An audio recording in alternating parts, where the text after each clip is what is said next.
Amados irmãos, gostaria de falar com vocês a respeito de como nós podemos identificar uma seita herética. Eu vou começar com 2 de Pedro, capítulo de número 2, do versículo de 1 a 3. E também houve entre os falsos profetas, como entre vós também haverá falsos doutores, que introduzirão encobertamente heresias de perdição e negarão o Senhor que os resgatou, trazendo sobre si mesmos repentina perdição. E muitos seguirão as suas dissoluções, pelos quais será blasfemado o caminho da verdade. E por avareza farão de vós negócios com palavras fingidas, sobre os quais já de largo tempo não será tardia a sentença, e a sua perdição não dormita. 2 de Pedro, capítulo 2, versículo de 1 a 3. Existem cerca de 11 religiões no mundo, incluindo o cristianismo. São elas hinduísmo, jainismo, budismo, sikhismo, originárias da Índia, confucionismo, taoísmo da China, shintoísmo do Japão, judaísmo da Palestina, zoroastrismo da Pérsia, atual Irã, e islamismo da Arábia. Cada uma delas, na sua maioria, está dividida em outros ramos principais. No caso do cristianismo, nós temos o catolicismo romano, o catolicismo ortodoxo e o protestantismo. As seitas discordam do ensino básico e comum defendidos pelos ramos principais. E havia, dentro do próprio judaísmo, grupos religiosos distintos e até que não se entendiam entre si, como os fariseus e os saduceus. E as principais seitas dos dias de Jesus, nós podemos ver que o Novo Testamento usa a palavra grega aireses para identificar esses grupos religiosos. O apóstolo Paulo, ele disse, conforme a mais severa seita da nossa religião, vivi fariseu, conforme Atos capítulo 26, versículo 5. Essa mesma palavra é usada para identificar os saduceus. Veja bem, e levantando-se o sumo sacerdote e todos os que estavam com ele, e eram deles da seita dos saduceus, encheram-se de inveja. Atos capítulo 26, versículo 5. Essa é a que nós lemos. E agora, veja bem, o judaísmo, que era a religião de Saulo, antes de sua conversão, está escrito em Gálatas capítulo 1, versículos 13 e 14. Ele congregava em seu bojo esses grupos religiosos que o próprio Novo Testamento chama de seita. 3 grupos religiosos surgiram dentro do judaísmo no período interbíblico, nos dias de João Hircano II, da família dos Macabeus, por volta dos meados do século II a.C. Foram eles os fariseus, saduceus, essênios, e cada um desses grupos com suas características religiosas, sociais e políticas. Os fariseus, por exemplo, essa palavra procede do hebraico prushim, que significa separados, porque não concordavam com os saduceus. Eles defendiam a separação do Estado da religião e achavam que o Estado deveria ser regido pela Torá, isto é, o Pentateuco, Gênesis, Êxodo, Levítico, Número e Deuteronômio, que é a lei de Moisés. Eles eram provenientes principalmente da classe média urbana, mas havia alguns camponeses, representavam o povo e, apesar de serem minoria da sociedade pré-cristã, exerciam fortes influências na comunidade judaica. Eram membros do Sinédrio e tornaram-se inimigos implacáveis do Senhor Jesus.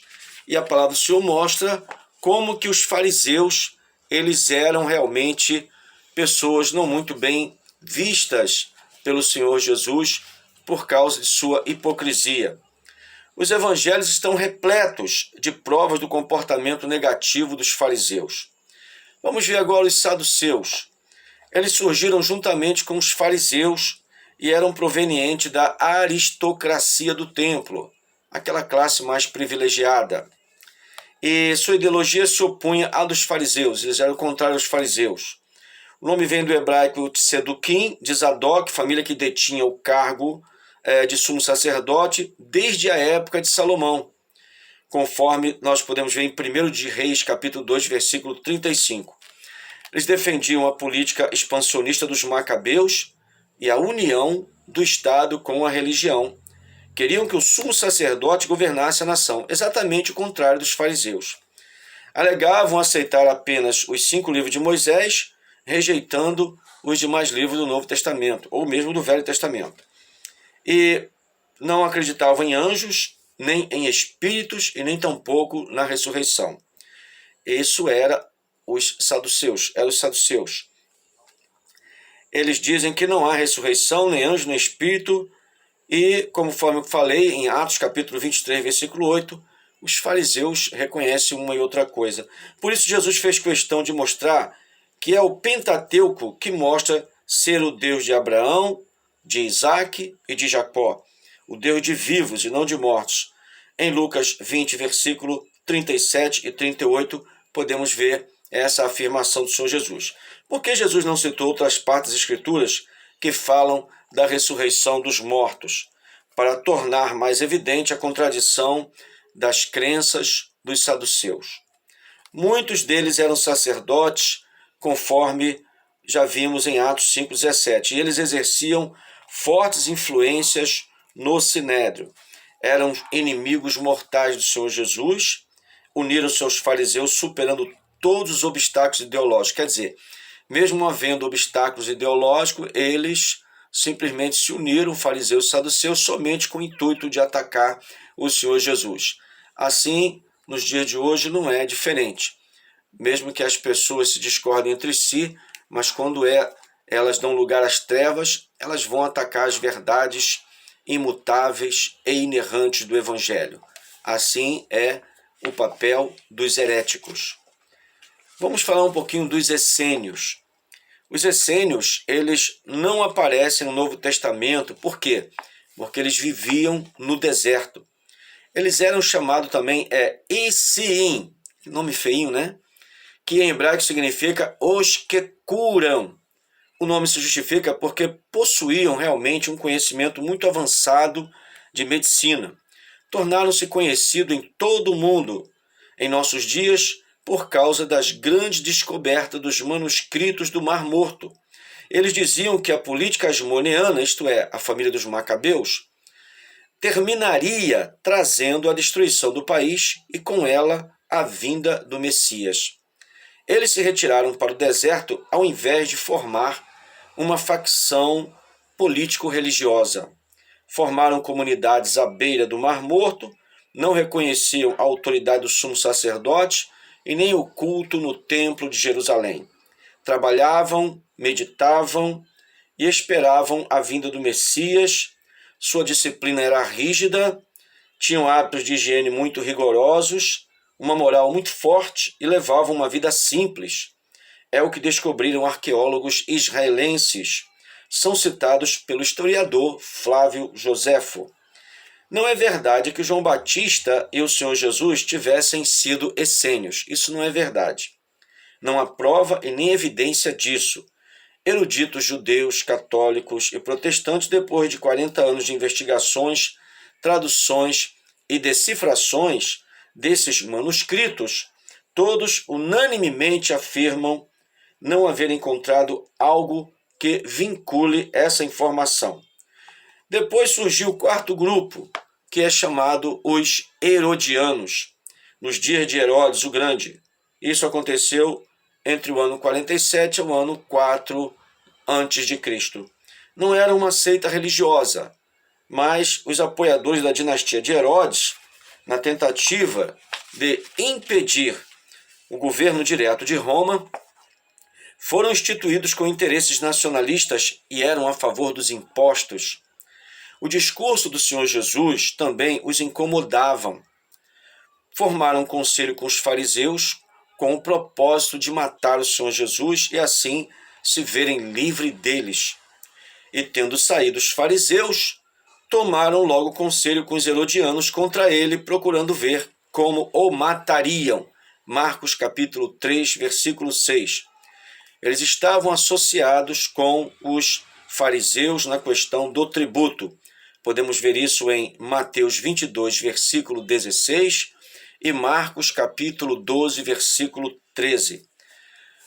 Nós sabemos que as seitas, elas existem como uma das portas do inferno. Em certa ocasião, o Senhor Jesus disse: edificarei a minha igreja, e as portas do inferno não prevalecerão contra ela. A igreja do Senhor Jesus, ela é o somatório de pessoas que estão em Cristo, como dizem as Escrituras. A igreja do Senhor Jesus são aqueles que nasceram de novo, conforme João capítulo 3, versículo 3. A igreja do Senhor Jesus são aqueles que Paulo fala na segunda carta de Coríntios, aos Coríntios, capítulo 5, versículo 17. Se alguém está em Cristo, nova criatura é. As coisas velhas já passaram, e eis que tudo se fez novo. A luta do crente não é contra a carne e nem contra o sangue, mas é contra os principados e as potestades e as hostes infernais da maldade, as quais inspiram para as pessoas que não estão em Cristo pensamentos antibíblicos, heresias, mentiras, sofismas, falácias e tantas outras ferramentas verbais que são utilizadas tão somente para contaminar a vida do crente que está fora da vigilância. Então, por isso, precisamos estar em todo o tempo examinando as Escrituras para que as ideologias que não são cristãs, que são antibíblicas, não venham nos contaminar. Muitas pessoas tomaram vacina para que, ao serem infectadas por vírus, elas possam ter uma ajuda no seu organismo. E nós precisamos de entender que somos membros do corpo de Cristo. E por isso, precisamos estar vacinados, imunizados contra as mentiras, contra as heresias. Sabemos que existem muitas heresias nos dias atuais. E conforme os dias se passam, outras heresias, e muitas delas oriundas dessas heresias já conhecidas, sendo como que um desdobramento dessas heresias que já existem. É muito fácil para uma pessoa conhecedora da palavra de Deus perceber uma heresia. Sério, é fácil. É muito fácil para uma pessoa que está em Cristo perceber uma heresia. É muito fácil para uma pessoa que conhece a verdade saber quando que vê ou ouve uma mentira. Porque as mentiras, elas normalmente contradizem a verdade, ainda que de maneira sutil. E observe que muitos caminhos heréticos falam em Deus, falam em Jesus, mas são heresias. É o caso do sabatismo, é o caso do jeovismo, é o caso do mormonismo, é o caso do espiritismo, Evangelho segundo Allan Kardec, vai por aí afora. Então nós precisamos de conhecer a verdade. Nós não podemos parar, como Igreja do Senhor Jesus, de meditar na sua palavra, na palavra do Senhor. O Senhor Jesus falou em João 5,39, examinai as Escrituras, porque vós cuidais ter nelas a vida eterna, e são elas que de mim testificam. Esse exame é uma investigação, é procurar os porquês. Então, não é simplesmente uma leitura comum, banal. Não, é algo mais sério. Temos que nos aprofundar. Por quê? Porque quanto mais conhecermos a palavra, mais estaremos imunizados contra as mentiras das heresias. Hoje em dia, nós sabemos que as ideologias e os formadores de opinião estão aí na mídia, de um modo geral. Estão aí, muitas das vezes, até entre nossos próprios parentes. E, infelizmente, muitas vezes, debaixo do nosso próprio teto. Então, nós precisamos estar alertas e precisamos estar confiantes que o Espírito Santo vai abrir sempre a nossa mente e nos ajudar a compreendermos as verdades imutáveis e inerrantes da palavra de Deus. Por quê? Porque em Hebreus capítulo 4, versículo 12 está escrito: a palavra de Deus é viva e eficaz. e mais penetrante do que espada alguma de 2 gumes, e penetra até a divisão da alma e do espírito e das juntas e medulas, e é apta para discernir pensamentos e intenções do coração. E precisamos da palavra do Senhor. Salmos 119, versículo 11, escondi a tua palavra no meu coração, para eu não pecar contra ti. A palavra de Deus é o nosso imunizante ético, moral e espiritual.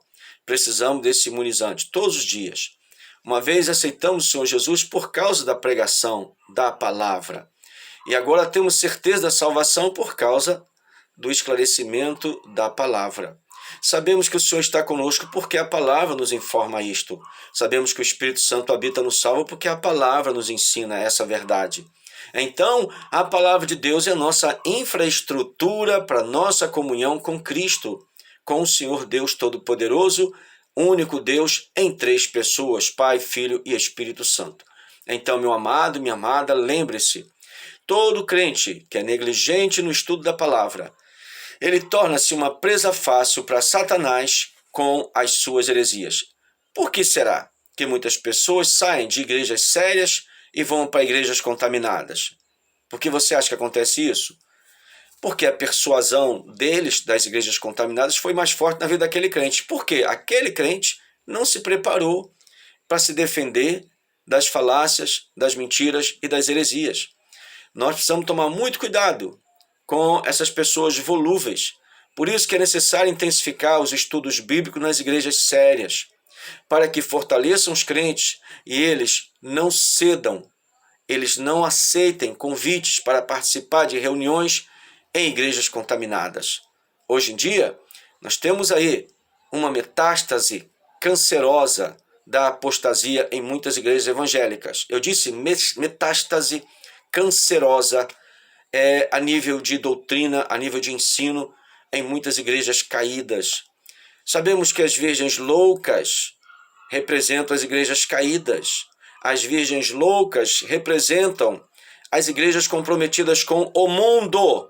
As virgens loucas representam as igrejas negligentes e indiferentes às verdades do Evangelho. Sabemos que a santificação não é para ser posta em pauta nos púlpitos das igrejas contaminadas. Santificação não. E nem se combate o pecado.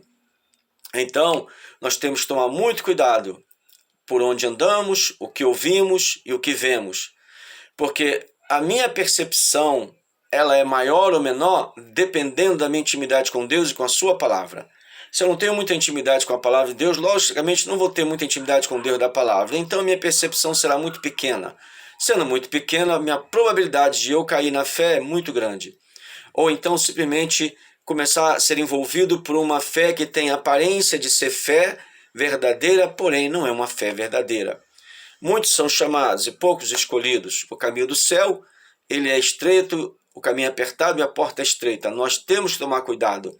É tempo de vigiarmos, porque o Senhor Jesus está voltando para arrebatar a sua igreja. E não serão levados crentes que vivem na leviandade espiritual.